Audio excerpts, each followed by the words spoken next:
Allez, c'est parti pour une nouvelle exploration. L'objectif d'aujourd'hui est limpide. On s'attaque à la clé de voûte absolue de l'épreuve de NSI au baccalauréat, la fameuse programmation orientée objet, ou POO pour les intimes. Il est grand temps de démystifier tout ça et de s'approprier ces concepts pour de bon, parce que c'est une compétence absolument incontournable. Mais d'abord, posons-nous une question toute simple. Face à un script interminable, un truc complètement désordonné avec des milliers de lignes de code, comment font les programmeurs pour s'y retrouver ?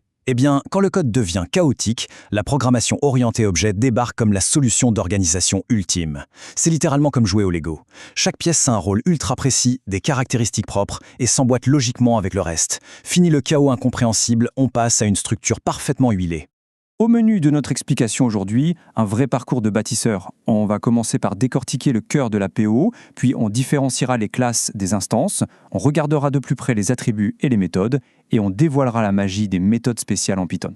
Et pour couronner le tout, on appliquera ça sur de véritables questions tirées du bac. Bref, on part de la théorie fondamentale pour aller jusqu'à la pratique pure. On attaque donc la première étape, le cœur du réacteur de la POP.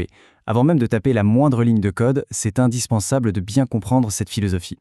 Cette fondation, elle repousse sur un principe énorme qui s'appelle l'encapsulation. Avant, on avait les données d'un côté et les actions de l'autre, qui se baladaient un peu partout dans le programme. La POO, elle, prend ces données et le code qui les traite et vient les lier intimement à l'intérieur de structures autonomes. C'est ce qu'on appelle des objets.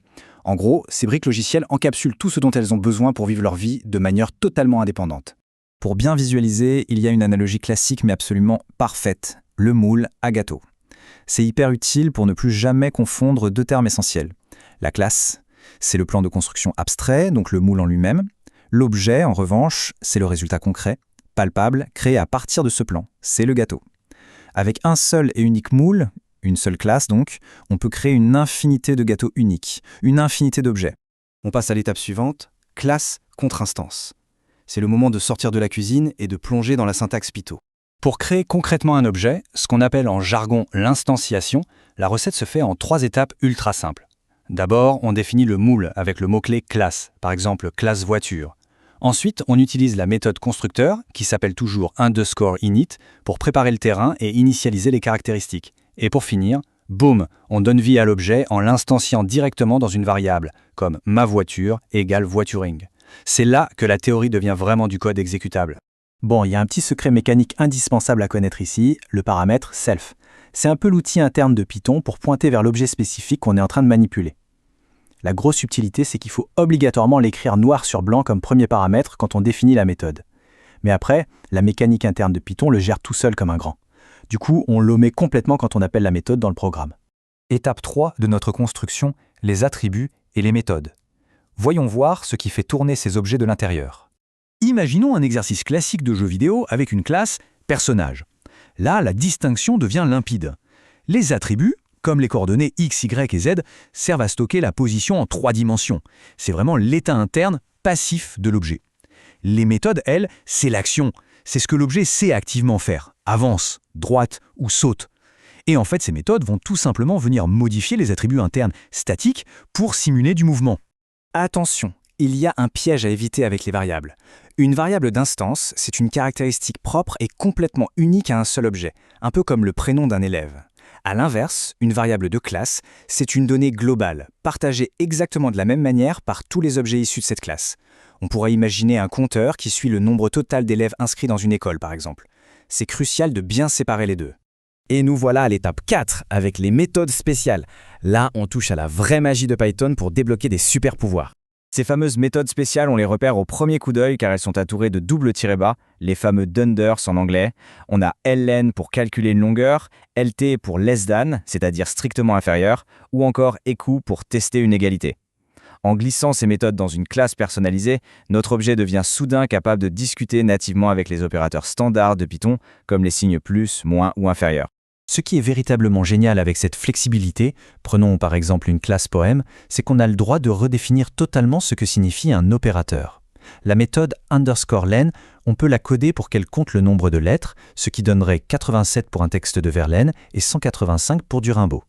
Mais si on préfère, on peut la programmer pour qu'elle compte le nombre de vers, et là on obtient 6 et 4. C'est le programmeur qui a le contrôle absolu.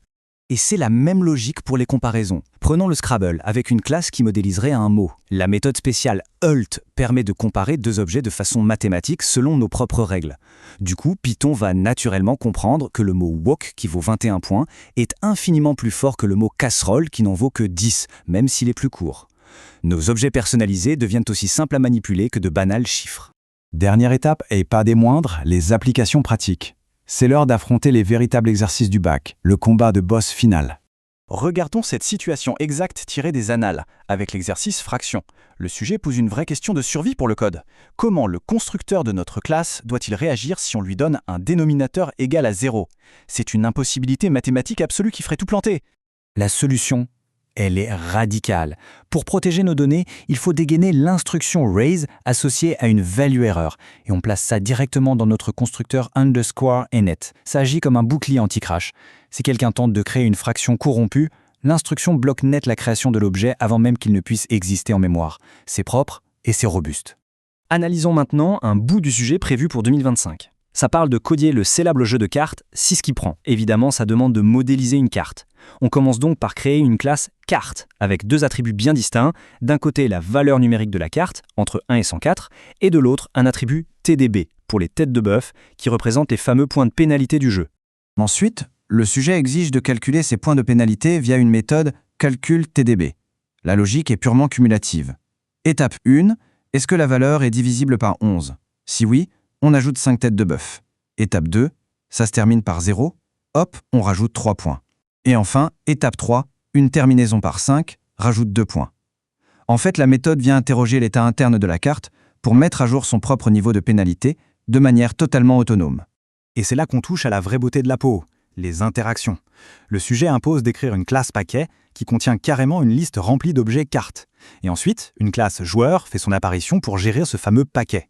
Les objets s'imbriquent les uns dans les autres, exactement comme nos briques de Lego du tout début, pour modéliser un écosystème ultra complexe mais super lisible. L'encapsulation dans toute sa splendeur. Pour conclure cette explication, on peut se poser une question assez fascinante. Maintenant qu'on maîtrise les plans de construction, l'encapsulation, et qu'on a vu la puissance d'organisation folle de la POO, quel monde virtuel incroyable allons-nous pouvoir imaginer demain ? Comprendre tout ça, ce n'est pas juste un moyen d'exploser le compteur de points le jour de l'examen, c'est véritablement la clé maîtresse pour architecturer n'importe quel système logiciel imaginable.